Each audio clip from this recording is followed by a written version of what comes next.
Okay, so I thought I'd start by saying, well, you may be saying to yourself, what is eye pathology? And then I thought, well, you might actually be saying to yourself, what is pathology in the first place? Something's wrong. Something's wrong, okay. In its broadest sense, pathology is something wrong, disease, study of suffering and so on. That's all very theoretical. In a clinical sense, what pathology is the study of samples that comes. Yes. They may be blood samples, Yeah. they may be tissue samples, they may be other sorts of samples. Things like, say, the cervical screening program, that is pathology. So it's the study of samples that are removed from people in order to better ascertain what may be wrong with them. Yes, exactly.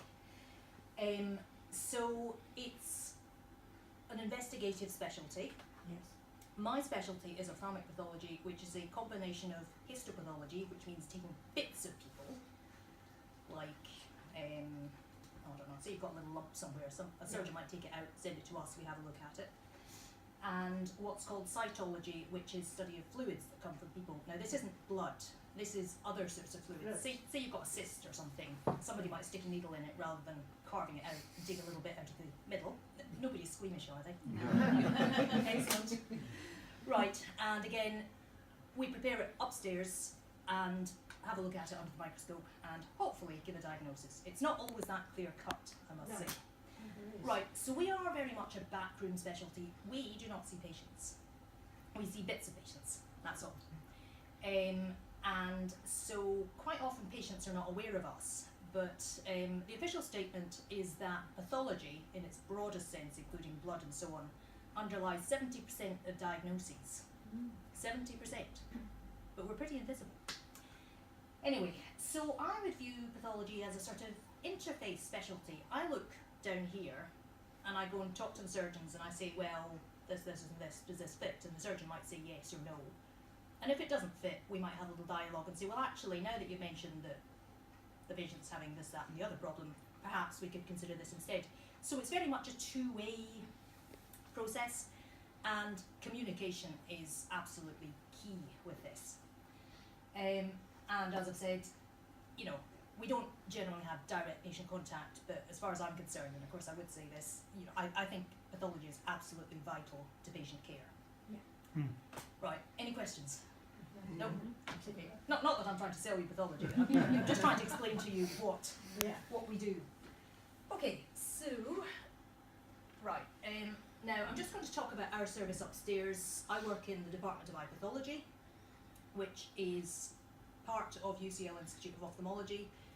We get a lot of specimens from Moorfields. We get specimens, we're part of a national service, and we do get specimens from other places too. Yeah. Well, English. It's to do with the way that we're funded.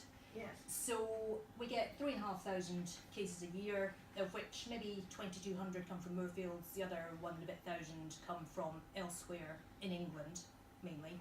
We do take specimens from other countries as well. It's very multidisciplinary. Do you know Gordon Hay? I think quite a lot of people know Gordon Hay. Yeah, we met him. Okay, so Gordon is oncology, eye cancer. We have a very close working relationship.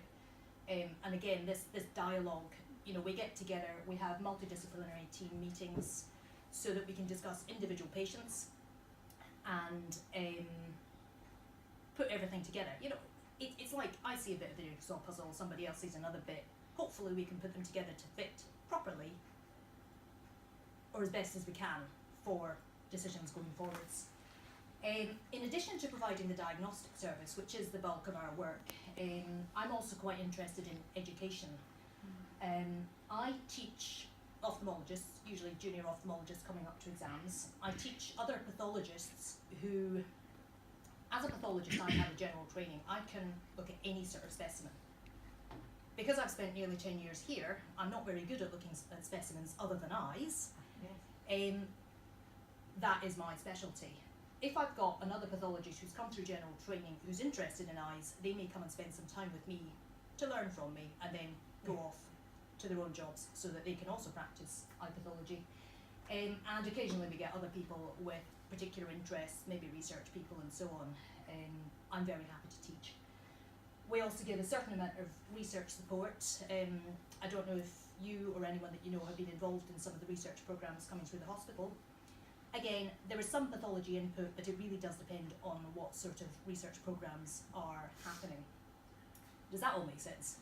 So, yes, I just want to ask you, of course. If somebody with a cataract or glaucoma will not come to you, it's just Probably, cancers? about 10% of our work is cancer. It's not that high. Usually cataract and glaucoma, we do not get specimens. Very occasionally, if a surgeon is doing a cataract and finds something strange during the procedure, they might send us a little bit of tissue just to say, well, is this something funny? Yeah. But that's once a year. Right. The glaucoma surgeons, they put these tubes in. Right. Some glaucoma surgery involves actually putting tubes in rather than what I would call the older-fashioned surgery. Occasionally, if there's a problem with the tube, they might take the tube out and send some of the tissue from around the tube to us to have a look to see if there's anything strange.